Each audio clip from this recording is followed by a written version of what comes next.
Have you ever looked at an old pallet and thought it was nothing more than scrap wood? Most people walk right past them, weathered, cracked, faded by sun and rain, forgotten before they ever had a chance to shine. But today, you're about to see how something so ordinary, so overlooked, can transform into something unbelievably beautiful.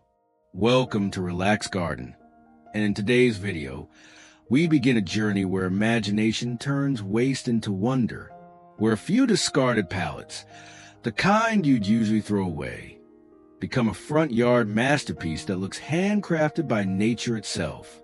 This makeover is simple, rustic, and filled with heart. And trust me, the ending is something you don't want to miss.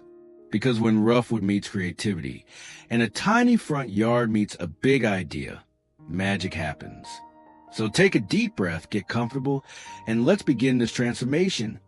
One pallet, one idea, one beautiful step at a time.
moment the first pallet touched the soil, something shifted. What once looked like uneven boards and splintered edges suddenly had purpose. The wood was sanded, softened, and reshaped, revealing warm textures that felt timeless, like they belonged in a garden forever. Piece by piece, the pallets transformed into raised planter beds bursting with herbs and flowers, into a rustic garden pathway that gently guides you through the space, into a vertical green wall, turning empty air into living beauty. Color spilled over the edges, bright blooms, soft greens, tiny vines slowly climbing their new wooden home. The entire front yard, once plain and quiet, began glowing with life. Sunlight hit the pallet with just right, highlighting its grain like warm gold. Breeze moved the flowers, adding softness and motion to the rustic design. This is a true magic of DIY. Not about perfection, but transformation. Not about money, but creativity. And still, the best part is yet to come, because the final reveal will show you what these forgotten pallets can truly become.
And now, the moment you've been waiting for. The old pallets, once dull, abandoned, and ready for the trash, have become a front yard masterpiece, a space filled with warm character and soul. Soft lights glow between the wooden textures. Flowers overflow with color. The new pathway guides you gently into a little rustic oasis, handcrafted, intentional, peaceful. It's hard to believe that all of this beauty, all of this charm, came from something most people would throw away. But that's the secret of creative gardening. Beauty doesn't always require money. Sometimes it just requires vision, time, and the courage to start. If this transformation inspired you, don't forget to like, subscribe, and join our Relaxed Garden family, where every week we turn simple ideas into magical outdoor escapes. Until next time, keep imagining, keep creating, and always remember, even the humblest materials can become masterpieces when you believe in what they can be.